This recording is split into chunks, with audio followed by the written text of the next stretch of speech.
সুপ্রিয় শিক্ষার্থীবৃন্দ, আশা করি সবাই নিজেদের বাসায় আছো, নিরাপদ দূরত্বে আছো এবং এই করোনা দুর্যোগের মধ্যে সবাই সুস্থ আছো। আমি যেহেতু তোমাদের এখন কলেজ বন্ধ, তাই তোমাদের পড়ালেখা কিছু চালিয়ে যাওয়ার জন্য আমি আজকে এই মহসিন কলেজের উদ্যোগে অনলাইন ক্লাসে অংশগ্রহণ করতেছি তোমাদের উদ্দেশ্যে। এবং আমি আজকে যেটি আলাপ করব তোমাদের রসায়ন প্রথম পত্রের দ্বিতীয় অধ্যায়, এবং এটি গুণগত রসায়ন, তোমরা জানো। এবং এখানে তোমাদের সিলেবাসে আছে প্রথমেই রাদারফোর্ড এবং বোর পরমাণু মডেল। এই রাদারফোর্ড এবং বোর পরমাণু মডেল জানার আগে আমাদের জানতে হবে পরমাণু কাকে বলে। আমরা জানি আমাদের যে কোনো একটি পরমাণু যদি এক্স হয়, তাহলে একে কিভাবে আমরা ডিফাইন করব, প্রথম আমাদের এটি জানতে হবে। যেমন আমরা জানি যে কোনো একটি পরমাণু যদি এক্স হয়, এর মধ্যে আছে কি ইলেকট্রন, প্রোটন এবং নিউট্রন আছে। তাহলে আমরা জানি যে কোনো একটি পরমাণু এক্স হলে তার পারমাণবিক সংখ্যাকে লিখতে হয় ডান দিকে নিচে, যেমন এটাকে আমরা জেড দ্বারা প্রকাশ করি। তারপরে এর পারমাণবিক ভরকে লিখতে হয় উপরে, তারপরে এদিকে লিখতে হয় পরমাণু যখন অণু গঠন করে তখন এই অণুতে কয়টি পরমাণু আছে। আর যদি পরমাণু নিরপেক্ষ থাকে তাহলে এখানে কিছু লেখার প্রয়োজন নেই, কিন্তু এটি যদি ইলেকট্রন দান বা গ্রহণ করে তখন আমরা এখানে, যেমন ইলেকট্রন যদি দান করে প্লাস, কয়টি ইলেকট্রন দান করলো তার সংখ্যা, আর যদি ইলেকট্রন গ্রহণ করে তাহলে কয়টি ইলেকট্রন গ্রহণ করলো তার সংখ্যা, এভাবে উল্লেখ করব। এবং এটা নিয়ে তোমাদের অনেক কনফিউশন আছে।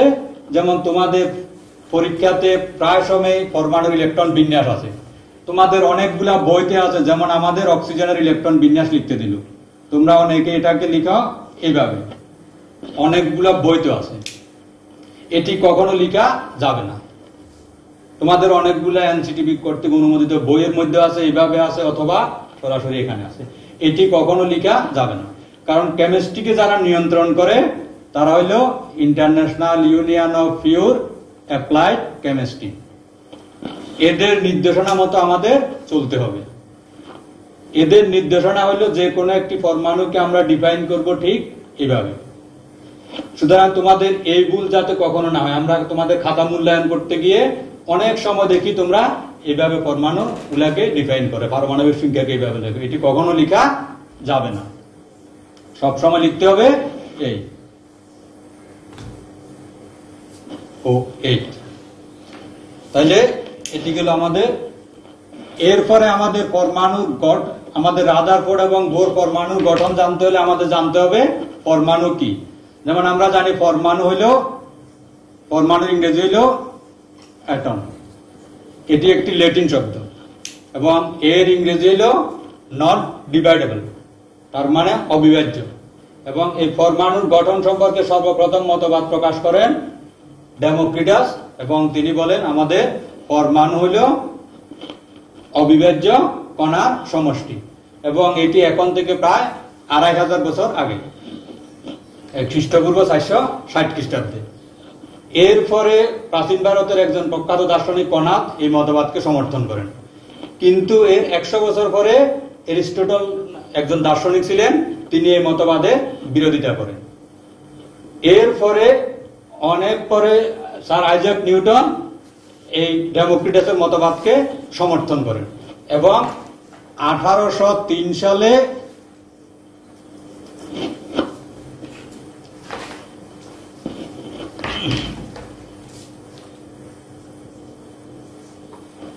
জন ডাল্টন নামক একজন বৈজ্ঞানিক ওই ডেমোক্রিটাসের মতবাদকে আবার পুনরুজ্জীবিত করেন এবং এই উনার নামানুসারে ডাল্টনের পরমাণু মতবাদ সর্বপ্রথম পরীক্ষালব্ধ একটি মতবাদ প্রতিষ্ঠিত হয়। এবং এই মতবাদের মূল বিবেচ্য বিষয় হলো পরমাণুকে কোনো ক্ষুদ্র অংশে ভাগ করা যাবে না, সকল পরমাণু ধর্মে এবং ভরে অভিন্ন হবে।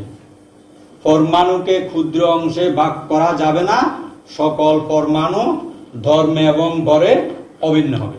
আমরা জানি এই মতবাদের অনেকগুলা সীমাবদ্ধতা আছে। যেমন আমরা এই মতবাদে বলা হয়েছে পরমাণুকে ভাঙা যাবে না, কিন্তু আমরা জানি এখন পরমাণু থেকে ইলেকট্রন, প্রোটন এবং নিউট্রন পাওয়া যায় এবং সকল পরমাণু ধর্ম এবং ভরে অভিন্ন না। যেমন আমরা জানি কিছুক্ষণ আগে আমরা অক্সিজেন দেখছিলাম, যেমন এটি 16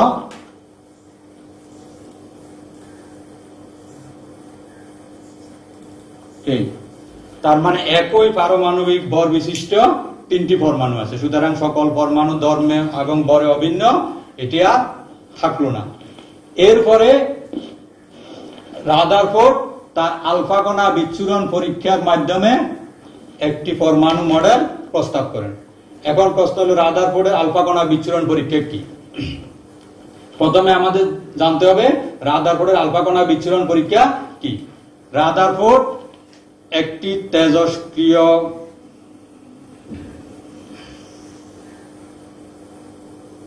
পরমাণু, এটি যেমন তিনি যেটি করছেন বিসমাথ থেকে নির্গত যে কোনো একটি তেজস্ক্রিয় পরমাণু থেকে নির্গত আলফা কণা একটি পাতলা স্বর্ণপাতের উপর পতিত করেন এবং এখানে জিঙ্ক সালফাইডের একটি পর্দা স্থাপন করেন এবং এখান থেকে নির্গত আলফা কণা এই পাতলা স্বর্ণপাতের মধ্যে দিয়ে অতিক্রম করে এই পর্দাতে পড়ে এবং দেখা যাচ্ছে, এবং তোমাদের এখানে জানা দরকার বিসমাথ, এখানে তিনি ব্যবহার করছেন বিসমাথ এবং এটার বড় হলো 83 এবং পারমাণবিক সংখ্যা হলো 83 এবং বড় হলো 314 এবং এখান থেকে নির্গত হয় আলফা কণা। তোমরা জানো আলফা কণা হলো হিলিয়াম নিউক্লিয়াস থেকে 2টি ইলেকট্রন বের হয়ে যাওয়ার পরে যে কণা সৃষ্টি হবে তাকে বলা হয় আলফা কণা এবং এটি একটি হালকা কণা। তাহলে এটি স্বর্ণপাতের উপর পতিত হয় এবং এই পরীক্ষার অবজারভেশনে তিনি দেখলেন যে এখান থেকে নির্গত ম্যাক্সিমাম আলফা কণা কোনো বাধা ছাড়া সোজা চলে গেছে। এটি তিনি কিভাবে বুঝলেন?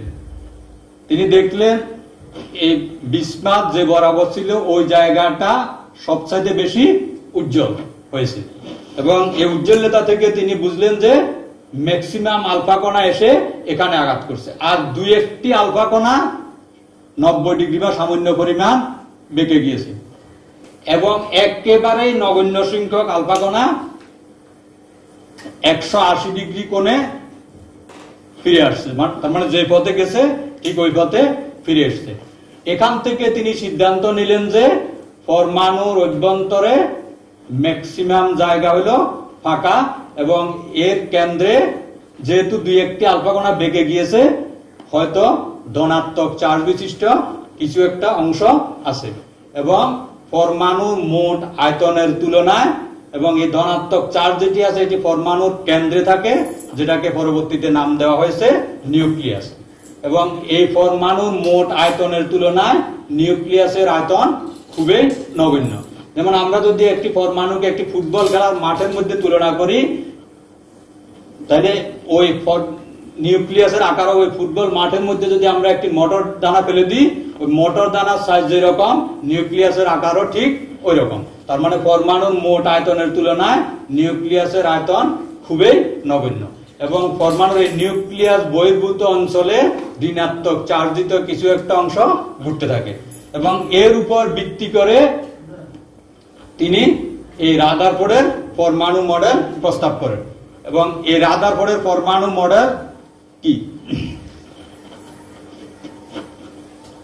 তাহলে রাদারফোর্ডের আলফা কণা বিচ্ছুরণ পরীক্ষার সাহায্যে তিনি দেখলেন যে পরমাণুর মধ্যে ধনাত্মক চার্জিত একটি অংশ আছে এবং ঋণাত্মক চার্জিত একটি অংশ আছে, যেটাকে পরে বলা হলো প্রোটন এবং ইলেকট্রন এবং পরমাণুর মোট আয়তনের তুলনায় নিউক্লিয়াসের আয়তন খুবই নগণ্য এবং এটাকে তিনি সৌরজগতের সাথে তুলনা করলেন। যেমন সৌরজগতে আমরা জানি গ্রহগুলো সূর্যের চারদিকে অনবরত ঘুরতে থাকে, এটাকে তিনি সৌরজগতের সাথে তুলনা করে বললেন পরমাণু তো ঠিক একইভাবে নিউক্লিয়াসকে কেন্দ্র করে ইলেকট্রনগুলা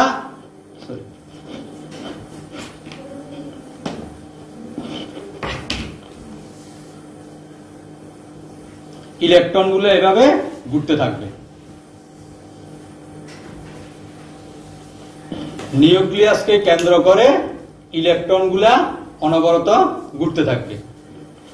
এবং এখানে কিন্তু রাদারফোর্ডের পরমাণু মডেলে কক্ষপথের কথা বলা নেই, এখানে বলা হচ্ছে ইলেকট্রনকে কেন্দ্র করে নিউক্লিয়াসগুলো অনবরত ঘুরতে থাকবে এবং এই নিউক্লিয়াসের ভর পরমাণুর আয়তনের তুলনায় বা ভরের তুলনায় অনেক নগণ্য এবং পরমাণুর মধ্যে নিউক্লিয়াস এবং ইলেকট্রন ছাড়া বাকি সমস্ত জায়গাটা হলো ফাঁকা।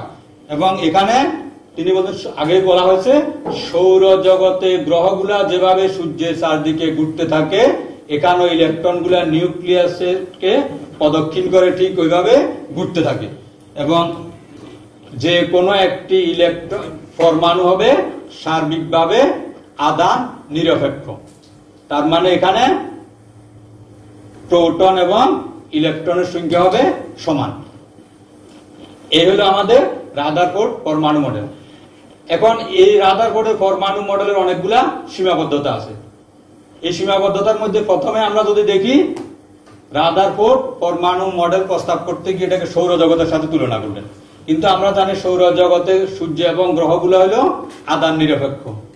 আর এখানে তিনি নিজেই বলছেন নিউক্লিয়াসে হইলো ধনাত্মক চার্জিত কিছু একটি অংশ আছে আর বাইরে ঋণাত্মক চার্জিত ইলেকট্রন আছে। তার মানে একটি চার্জ নিরপেক্ষ বস্তুর সাথে একটি চার্জিত বস্তুর তুলনা করা চলে না। এরপরে তিনি আরো বললেন এখানে পরমাণুর আকার সম্পর্ক এখানে সুনির্দিষ্ট কোনো এই রাদারফোর্ডের পরমাণু মডেলে দেওয়া হয়নি। তারপরে একাধিক ইলেকট্রন বিশিষ্ট পরমাণুগুলা নিউক্লিয়াসকে কিভাবে প্রদক্ষিণ করবে এই সম্পর্কে কোনো ধারণা রাদারফোর্ডের পরমাণু মডেলে দেওয়া হয়নি।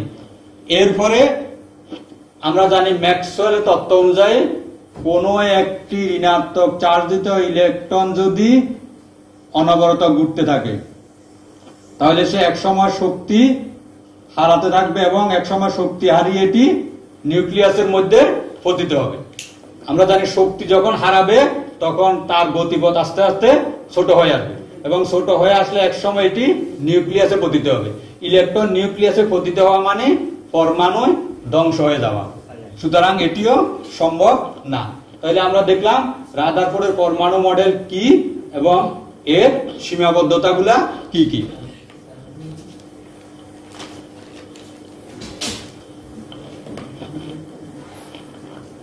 এখন আমাদের আরো কিছু জিনিস জানতে হবে বোর পরমাণু মডেলের আগে। যেমন রাদারফোর্ড পরমাণু মডেল প্রস্তাব করার পরে আমাদের আসলো পরমাণুর মধ্যে কি কি আছে। আমরা ইতিমধ্যে দেখেছি পরমাণুর মধ্যে ইলেকট্রন প্রোটন নিউট্রন আছে, তার মানে পরমাণুর মধ্যে কিছু কণিকা আছে। তার মানে পরমাণুর মূল কণিকাগুলো কি কি এটা আমাদের জানতে হবে।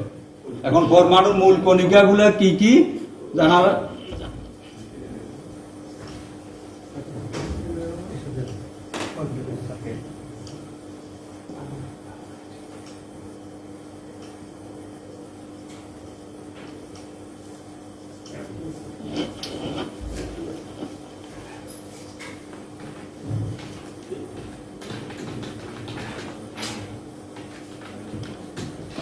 পরমাণুর মূল কণিকা। পরমাণুর মূল কণিকা হলো তিন ধরনের। একটা হলো স্থায়ী মূল কণিকা।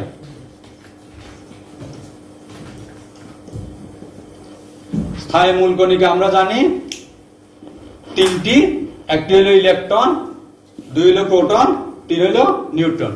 এবং এই ইলেকট্রন প্রোটন এবং নিউট্রন এগুলা কে আবিষ্কার করেন, কত সালে আবিষ্কার করেন এবং এগুলার ভর কত, চার্জ কত, এগুলা তোমাদের জানা দরকার, কারণ এগুলো অত্যন্ত গুরুত্বপূর্ণ। তোমাদের বিভিন্ন এমসিকিউ পরীক্ষাতে আসে বা বিভিন্ন ভর্তি পরীক্ষাতে এগুলা তোমাদের বিভিন্ন সময় এসে থাকে।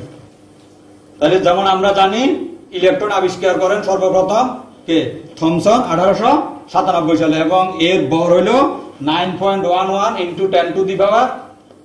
যেমন ইলেকট্রনের ভর যদি আমরা দেখি 9.11 ইন্টু 10 টু দি পাওয়ার -28 গ্রাম এবং এর চার্জ হইল -1.6022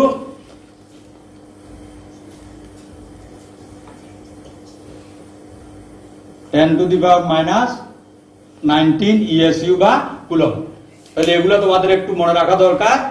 তাহলে আমাদের স্থায়ী কণিকা হলো 3টি, ইলেকট্রন, প্রোটন এবং নিউট্রন। আমরা আগে বলছি ইলেকট্রন আবিষ্কার করেন থমসন 1897 সালে, এবং এর ভর হলো এত এবং চার্জ হলো -1। আমরা জানি ইলেকট্রনের চার্জ নেগেটিভ। এরপরে আমাদের আছে প্রোটন। প্রোটন আবিষ্কার করেন আমরা জানি রাদারফোর্ড 1919 সালে, এবং এর ভর হলো 1.627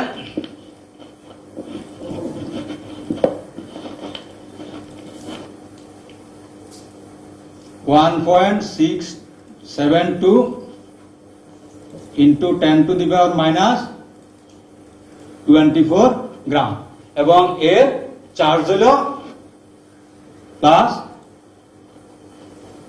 ইলেকট্রনের যা মানের দিক দিয়ে তাই শুধু এটি ধনাত্মক, আর এখানে ইএসইউ বা কুলম্ব। এরপরে আমাদের আরেকটি স্থায়ী মূল কণিকা আছে নিউট্রন। আমরা জানি নিউট্রন আবিষ্কার করেন চ্যাডউইক 1930 সালে, এবং এর ভর হইল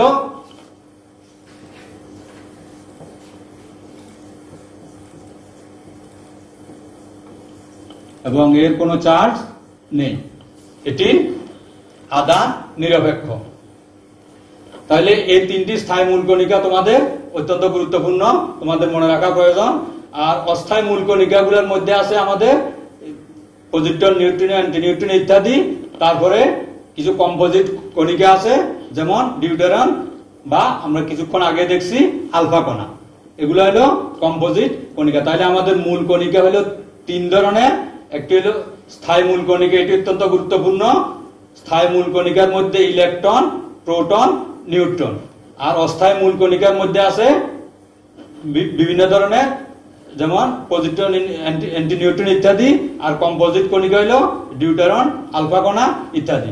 এইভাবে বিভিন্ন মূল কণিকা পরমাণুর মধ্যে থাকে, আমরা এগুলোকে খুব সহজে ব্যাখ্যা করতে পারি। এখন আমরা দেখব পরমাণুতে বিভিন্ন কণিকা আছে, এবং আমরা কিছুক্ষণ আগে দেখছিলাম যে পরমাণুর মধ্যে একই পারমাণবিক সংখ্যা কিন্তু ভিন্ন পারমাণবিক ভর বিশিষ্ট একই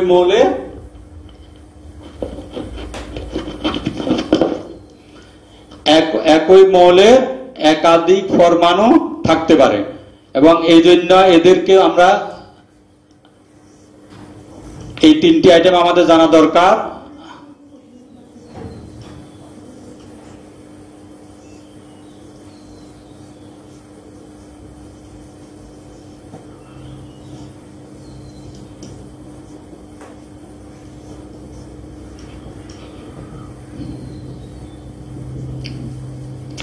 আইসোটোপ, আইসোবার এবং আইসোটোন। এই 3টি সংজ্ঞা তোমাদের আমরা এই নাম থেকে বলতে পারি। যেমন আইসোটোপ, যে সকল মৌলের পারমাণবিক সংখ্যা একই কিন্তু ভর সংখ্যা ভিন্ন, তাদেরকে বলবো আমরা আইসোটোপ। যেমন কিছুক্ষণ আগে আমরা দেখছিলাম অক্সিজেন বা কার্বন 6-12, কার্বন 6-14। এখানে দেখা যাচ্ছে দুইটির পারমাণবিক সংখ্যায় 6 কিন্তু ভর ভিন্ন, তাহলে এদেরকে আমরা পরস্পরের আইসোটোপ বলবো। আর আইসোবার, তার মানে যে সকল পরমাণুর ভর সংখ্যা ভিন্ন, ভর সংখ্যা একই কিন্তু পারমাণবিক সংখ্যা ভিন্ন। এখানে এই যে যেটা আন্ডারলাইন করা আছে এটি হবে সমান আর অন্যগুলো হবে ভিন্ন। তার মানে যে সকল পরমাণু ভর সংখ্যা একই কিন্তু পারমাণবিক সংখ্যা ভিন্ন বা নিউট্রন সংখ্যা ভিন্ন হতে পারে, একই হতে পারে, তাদেরকেই বলবো আমরা পরস্পরের আইসোবার। যেমন কপার এবং জিঙ্ক।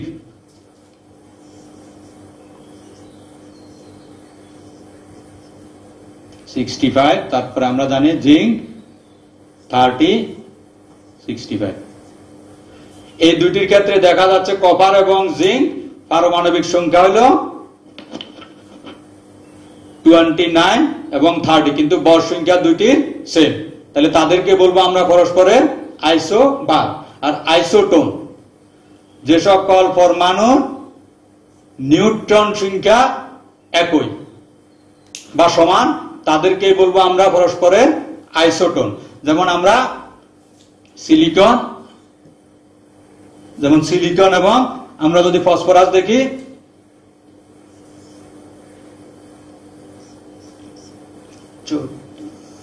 চোদ্দ 30 আর এখানে 15 31। এই এখন প্রশ্ন হলো এটা নিউট্রন যে একই তা আমরা কিভাবে বুঝবো?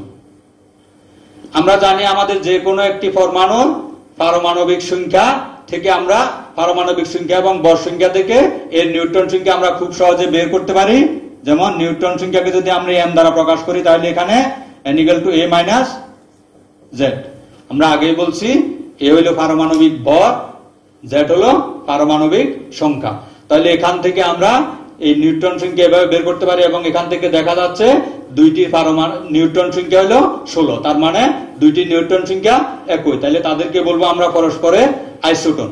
এবং এখান থেকে আমরা আইসোটোপ, আইসোবার এবং আইসোটোনের মধ্যে পার্থক্য লিখতে পারি।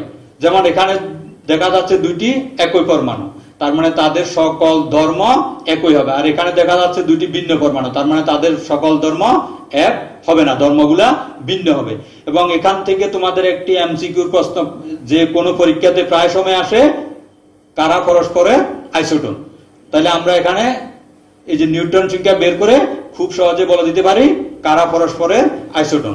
এইভাবে আমরা আইসোটোপ, আইসোবার এবং আইসোটোনের মধ্যে খুব সহজে পার্থক্য নির্ণয় করতে পারি এবং তাদের সংজ্ঞা দিতে পারি।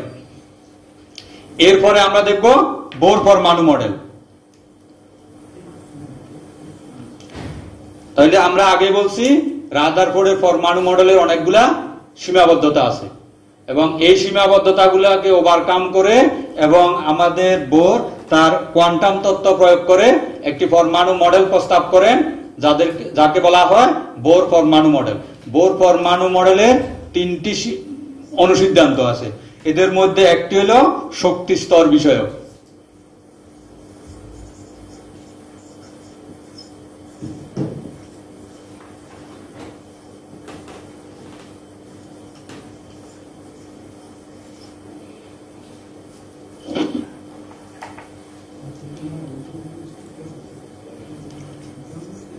দুই নাম্বার হইল কৌণিক ভরবেগ বিষয়ক মতবাদ।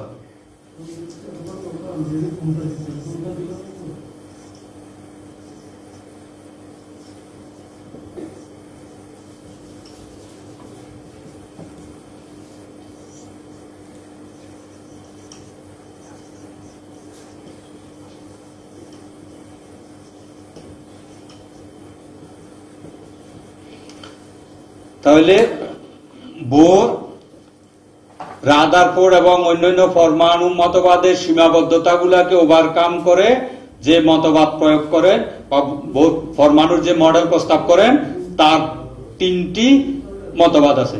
একটি হলো শক্তি স্তর বিষয়ক মতবাদ, কৌণিক ভরবেগ বিষয়ক মতবাদ এবং শক্তির বিকিরণ বিষয়ক মতবাদ। তাহলে শক্তি স্তর বিষয়ক মতবাদ কি? আমরা আগে বলছি রাদারফোর্ড যখন পরমাণু মডেল প্রস্তাব করেন তখন এখানে ইলেকট্রন গুলা কিভাবে ঘুরবে, কোথায় ঘুরবে তার কোনো সঠিক ব্যাখ্যা ছিল না। কিন্তু বোর পরমাণু মডেলে বলা হচ্ছে ইলেকট্রন গুলা নিউক্লিয়াসের চারদিকে কতগুলা নির্দিষ্ট কক্ষপথে ঘুরবে।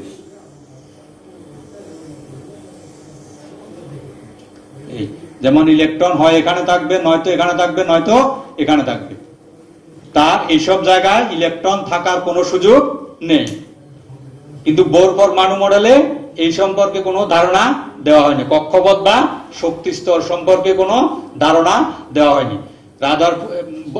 রাদারফোর্ডের পরমাণু মডেলে এরকম কক্ষপথ বা শক্তি স্তরের কোনো ধারণা দেওয়া হয়নি।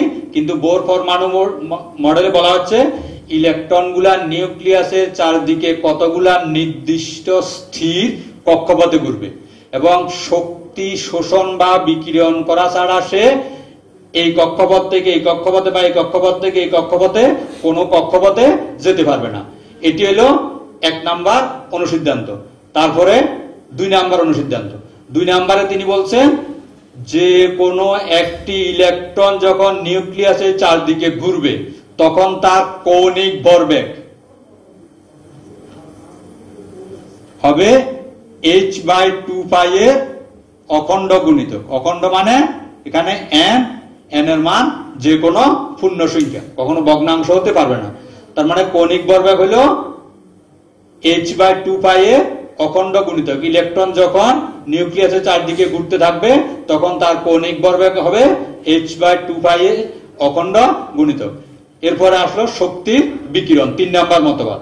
3 নাম্বার মতবাদে তিনি বলছেন, 1 নাম্বার মতবাদে বলা হয়েছিল ইলেকট্রনগুলা স্থির কক্ষপথে ঘুরবে এবং এই কক্ষপথে যখন ঘুরবে তখন কোনো শক্তি শোষণ বা বিকিরণ করতে পারবে না। কিন্তু 3 নাম্বার বলা হচ্ছে ইলেকট্রন যখন এই কক্ষপথ থেকে এই কক্ষপথে যাবে বা এই কক্ষপথ থেকে এই কক্ষপথে যাবে তখন শক্তি শোষণ বা বিকিরণ করবে এবং এই শক্তি শোষণ বা বিকিরণের পরিমাণ হবে 2 কক্ষপথের শক্তির পার্থক্যের সমান।